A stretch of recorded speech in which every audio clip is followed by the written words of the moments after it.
Vous recherchez une école de référence pour une double formation universitaire et professionnelle de qualité? Voici l'opportunité à ne pas rater. L'École supérieure d'administration, d'économie, de journalisme et des métiers de l'audiovisuel ESAE vous offre des programmes d'enseignement en licence et en master orientés vers l'emploi qui font d'elle une référence à travers les filières de l'administration générale et territoriale, l'administration du travail et de la sécurité sociale, droit, diplomatie et relations internationales, administration hospitalière, universitaire et intendance, journalisme et métiers de l'audiovisuel et toutes les filières des sciences de gestion. Une seule adresse, www.esae.bj.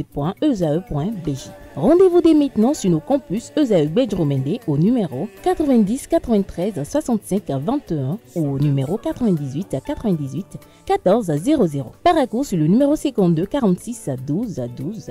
Aboumé-Calavi au numéro 52 88 44 44. Akpakpa au numéro 52 88 33 33. ESAE, l'excellence à un nom. Anaël, bonjour à nouveau. À nouveau, bonjour à vous. La Fédération béninoise de bras de fer sportifs se dote d'une vingtaine d'arbitres. Effectivement, le siège de la Fédération béninoise de bras de fer sportifs, situé à Aboumé-Calavi, a accueilli du 9 au 11 juillet 2025 la formation nationale certifiante des arbitres de bras de fer sportifs.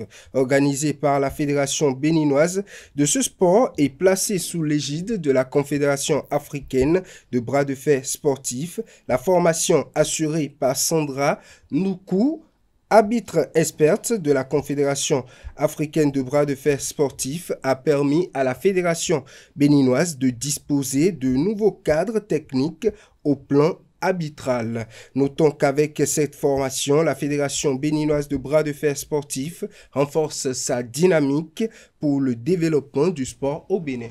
Jean-Claude Talon est réélu à la tête de la Fédération béninoise de tennis. La famille du tennis béninois a renouvelé sa confiance en Jean-Claude Talon en le réélisant pour la 5e fois à la présidence de la Fédération béninoise de tennis. Cette décision a été prise le samedi 12 juillet 2025 lors d'une assemblée générale élective tenue à Cotonou après une longue journée de débats et de votes. Seul candidat en lice, Jean-Claude Talon, également président de la Confédération africaine de tennis, a été reconduit avec 21 voix sur 23, une large majorité qui témoigne de la confiance des acteurs du tennis béninois en sa vision.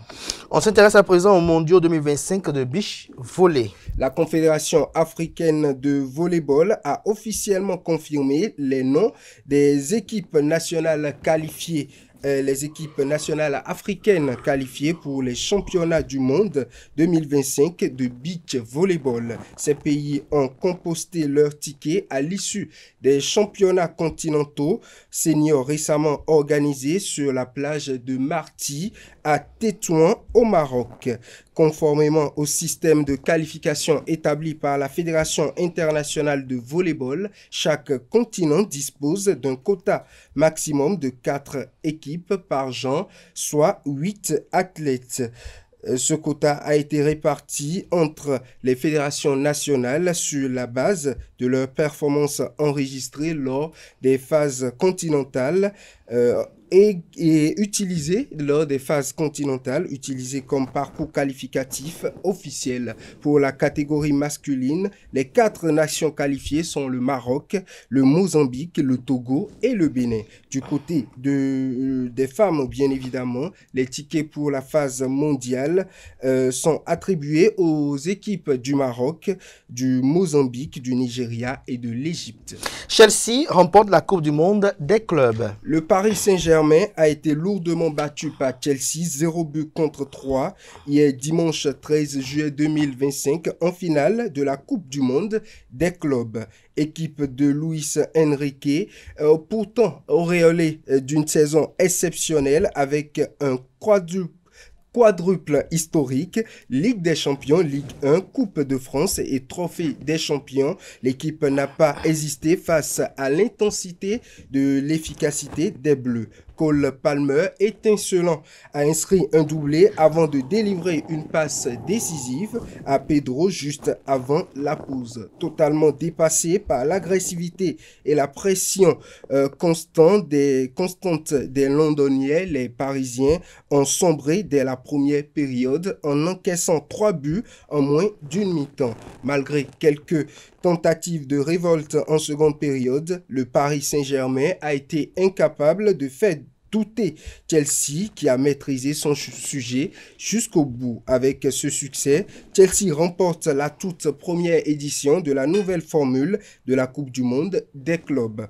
Cole Palmer, élu homme du match, a brillé par sa résilience et son influence dans le jeu, infligeant au Paris Saint-Germain une lourde désillusion pour conclure une saison pourtant mémorable. Merci à vous pour cette présentation de l'actualité sportive. Merci une fois encore à Nasrine Fatoumi pour sa présentation du bulletin matinal d'information. À présent, on va convoquer en plateau Jean Aclé et Atifa Alafa. On va suivre la définition du jour et les trucs et astuces.